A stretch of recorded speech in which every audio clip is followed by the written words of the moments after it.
Chaiwenga challenges business to generate forex.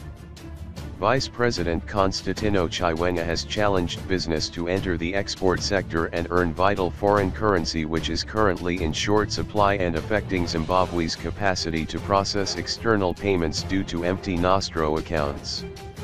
Speaking at the official commissioning of a $3.5 million splash paint and plastics manufacturing plant, Chaiwenga said it was time for Zimbabwe to enter the export arena with top-quality products. I challenge all sectors of the economy to be active contributors to foreign currency generation as opposed to being mere recipients of foreign currency generated by others.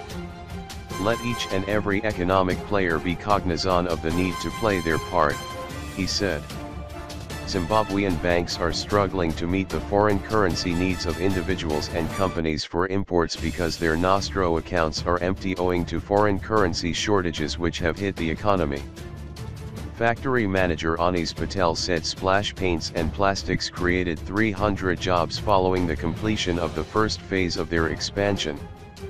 The project has seen the country saving over $2 million in foreign currency monthly, due to the fact that all Splash manufactured products are substitute to the import products.